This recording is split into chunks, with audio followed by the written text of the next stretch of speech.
First of all, I'd like to say thank you for giving us this time to meet you, Tim. How long have you been in the force? 22 and a half years. Started as a fresh-faced 21-year-old in 1990. 1990, so 23 years. Yeah, I suppose I've been lucky in that whatever I've done I've enjoyed. So when did you become a divisional commander then? I started here in Kirklees back in September last year, but this is my first experience at Kirklees. What was the health of crime prevention in Kirklees when you first arrived, and where is it now after a year? Kirklees was in a pretty good position a year ago. Crime has been falling, and it went down in the last financial year. I have to give you the figures, but it went over 5,000 fewer victims of crime last year. The role of a divisional commander must be very challenging. What do you actually do? Right, that's sometimes difficult, I suppose, to quantify, but my responsibility is to deliver the local policing for Kirklees. So one of my roles is to be in command of the officers and staff and to make sure they deliver the best policing we can. So another key bit of my work is linking in with other partners and working out how we can do things better together. We've got to work smarter and work better together. And that's one of the challenges, and the Policing and Crime Plan is the plan that the new Policing and Crime Commissioner, Mr Burns-Williamson, and the Chief Constable have set out. That's how I've got to deliver that locally in Kirklees.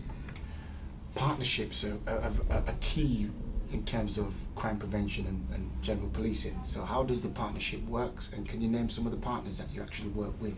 Yeah, the main partnership I'm part of is this, what we call the Safer and the Stronger partnership, and I work there with the local authority and various departments, because they have lots of departments, with the probation service, with the Crown Prosecution Service, with public health. I could go on, but a lot of partners in there, and the voluntary sector. Please, I've forgotten the voluntary sector in there as well. So lots of partners, but we're looking at sort of what are the strategic threats. Oh, that's a horrible phrase, but what are the major threats facing people's communities in Kirklees, and what are we going to do jointly to tackle that over the next 12 months and beyond?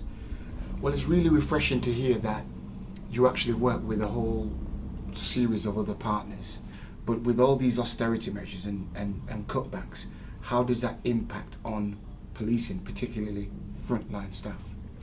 Right, the challenge has been, and will remain, is to try and minimise the impact on the front line. We've got to get more efficient, we've got to get smarter. There are some things I think that the police do at the minute that actually other people will be better served doing. And so I'm asking partners to come and work out how we can do that better. Unfortunately, we get quite a few people who are mentally ill into our cell area.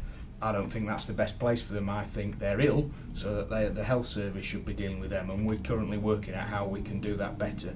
I still think it's going to be difficult. I'm not naive to say it won't be difficult, but there will come a time where we will lose a small number of police officers, and I'm due to lose a few this year. But again, that's not about removing people from neighbourhood policing or response. That's about moving them from other roles that maybe aren't as front-facing, to coin a phrase. I'm passionate about neighbourhood policing, about that frontline policing. So, a commitment has always been, ever since I've got here, that I will try and reinforce neighbourhood policing rather than reduce it, and that's still the plan. Just before we move on, define neighbourhood policing. Is it real life bobbies on the street, or is it the community bobbies on the street? I think it's both. I think it's uniformed, visible officers working in their local communities so that they know the problems, know the way to solve the problems. I look at a multi-competent officer. What is the relationship right now with the police and the community, and what drives the satisfaction within the community? We have, I believe, a strong relationship with the community. At the moment we measure, I can give you some figures, but satisfaction's level in local policing, and that's people who have actually called us up and asked for our service. They stand currently at 88.2% satisfaction. 0.2, which I think for the public sector is a pretty high satisfaction level. The other measure we have is a bit more nebulous, which is confidence in local policing. And that stands at about 54.3%, if my memory serves me correct. and that's a measure of how confident people are in the way we locally police. What drives that? I think the satisfaction's easier to see. That's making sure that when people ring up and call for our help, we give them a good service and we solve their problems. What drives confidence is a little more difficult. That's about people who don't come into contact with us, and so one of the reasons we need to make more contact with people is I think the more we do that, the more confident they get with us. There has been several issues lately in the news nationally that have massive impact locally, particularly Woolwich, the grooming of young girls, Yep. and the rise of gang culture again. Where do you take your direction from? Is it national? Is it the national police agenda? Is it the regional police agenda? Or do you look at the local conditions and you formulate your own policy, procedure and practice with them? Right, all three of those issues are significant issues, as you say, and yeah, there are national guidelines on all of them, so we call them Preventing Violent Extremism. There's a national steer on that. The child sexual exploitation is the police term for the grooming, and yes, there's a national strategy for that, and preventing gangs and gang culture is another national drive, but my job is to make sure that's interpreted locally, and so that whatever the strategy is, we do what's right for local people. So you're right, I think the incidents in Woolwich was a bit of a game changer, unfortunately. Tragic murder of that soldier changed society a bit, and I think we have to understand that and then build on that. So it gives us an opportunity to engage with people and understand why it was felt that was right by some people and how we can prevent that in the future. The press would lead us to believe that it's solely rooted in the Islamic community. What's the policy on this? We look at wherever there is a threat. The Al-Qaeda inspired terrorism, call it what you will, has obviously been a major threat nationally. The spread of right-wing extremist views are equally as damaging, and we try and tackle both. So it's not just an Islamic agenda, this is an agenda for where the threats are. The fear is that on the back of an extreme incident like that, people retreat and become very defensive and scared of what an implication might be, and I think the fact that nothing has happened is an indication that the communities are starting to work better together. I'm not complacent though, there's plenty more to be done. And what do you do with the right-wing extremism groups? Again, we're out meeting with those people, we try and involve them when we're making decisions on how we police. I think that's more difficult though, and that's in an earlier stage. Some of it is we're trying to understand why those views come out. Child exploitation, once Yep. again, you would believe if you watch the national news on TV and the papers that it's solely embedded in the Islamic community again. I think you're right that the media does pick up on certain elements of it, and some of the more high profile cases nationally have involved Pakistani males on white girls. However, that's a real simplification of the world. It happens in all communities, unfortunately, and it is white people on white people, it is Asian people on Asian people, it's across the community. So I really don't want people going away thinking that perception in the media is right. We're just finishing work at the moment trying to understand the scale across Kirklees, but equally it's definitely not going on with just Asian males on white girls. That's completely and utterly false. National events surrounding Jimmy Savile and other people show you that it's across society, and certainly as a force and nationally and in Kirklees we've identified it as a key priority. Some of the challenges are that the young people find it difficult to come and talk to us.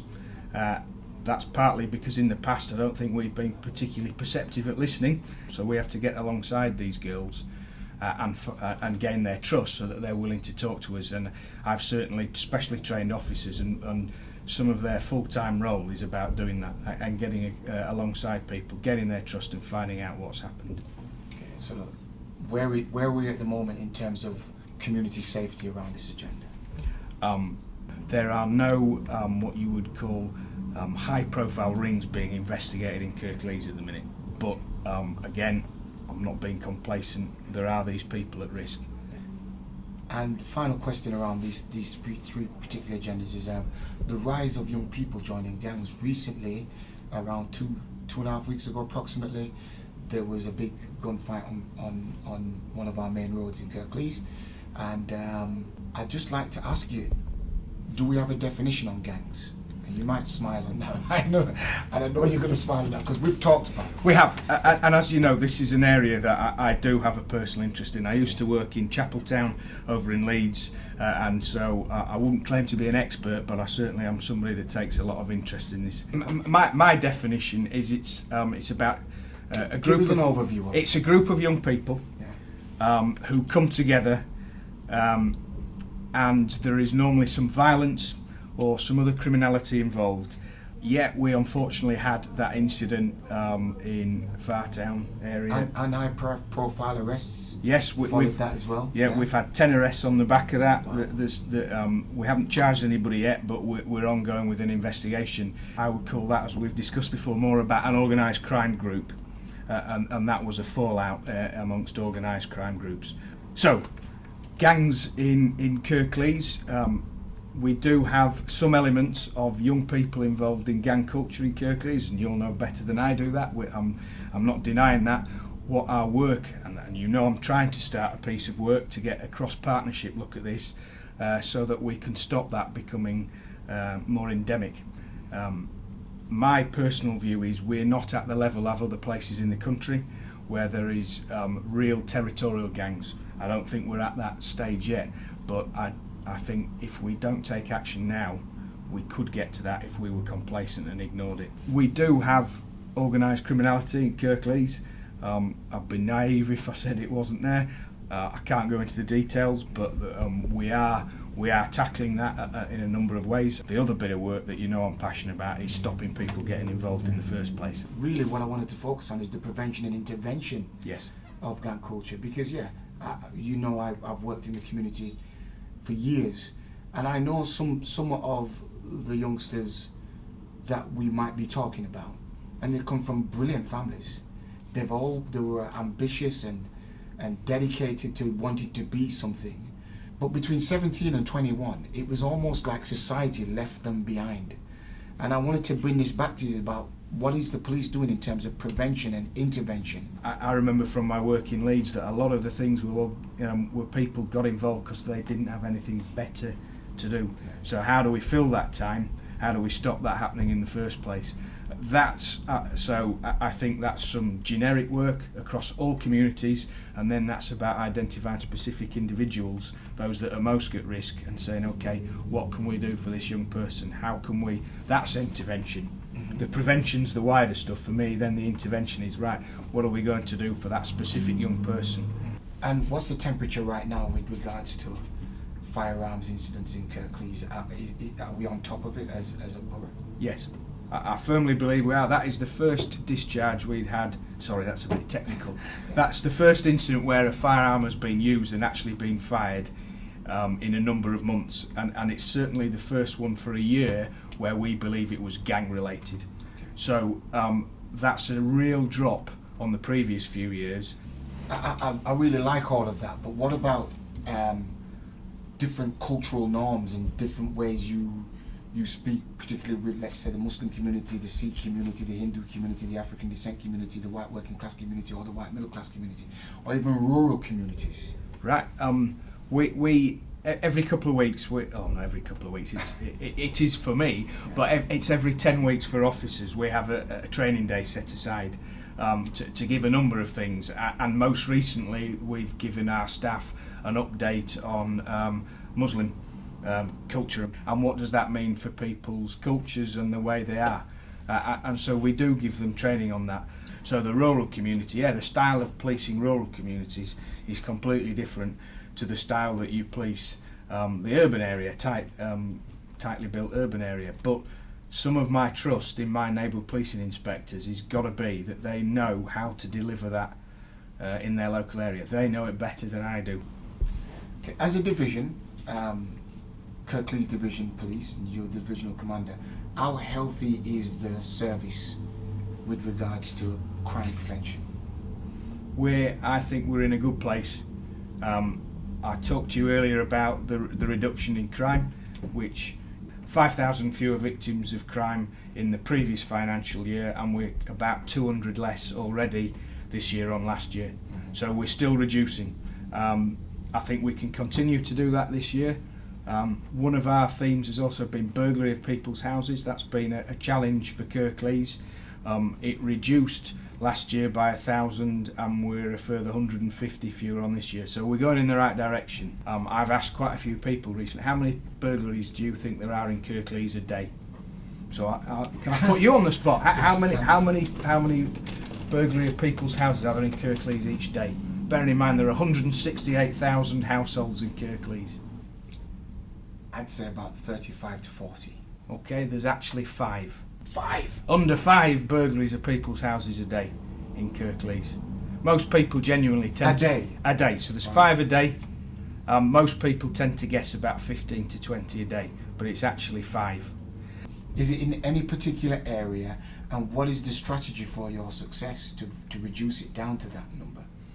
They tend to be spread more across the district, but there will be certain areas that we call a hotspot where there are a number of burglaries that occur night after night, and so we focus on those areas. We've got something called Optimal, which there's a bit of science behind, which is about looking at the way burglars operate, and if they're on foot they tend to stick to a small area that they know, so we then focus our resource in those areas, and that's a scientifically proven way of reducing burglary. Our communications officer tweeted, blogged. She sees it as an obsession, so we said go ahead and let everybody know we're going to be speaking to Divisional Commander Tim Kingsman, and if you want any questions to ask him, please send them through this channel. Can I just ask you randomly some of these questions? Yes, certainly. Just bear with me. Depending which poll you read, the African descent male is 5 times to 8 times more likely to be stopped more than any other male. What is the position on stop and search from a policing policy and procedure?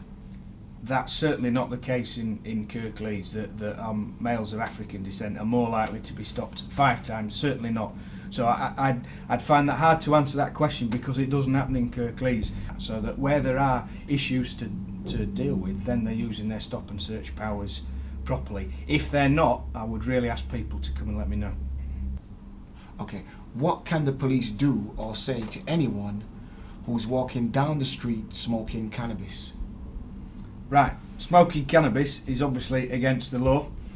So as a police officer, all my staff have got the duty to enforce the law, but there are a number of options available to that officer, the best use that they can. But that could range from a verbal warning, put it down the drain, as simple as that. But we can give an on-street cannabis warning where we do that, and we then fill out a booklet and take somebody's name and address and details to do that. As a young person, I feel that police are stereotyping young people. What training do they have in this area? I'm trying to get my police community support officers into every primary school, so that we start, and so that a police officer isn't a stranger and is a familiar face in the school. We have police officers dedicated to working in certain schools. I know that I have my neighbourhood policing teams go out and visit youth groups and speak to people there. With all these different changes within policing policies, driven from the national to regional to local, how do people get the information about these changes? Where it's a legal change, then that's the government who have to publish, the changes of the law. So the best place to go if people want to is the Home Office website. I'd encourage people to look at their local neighbourhood policing team website.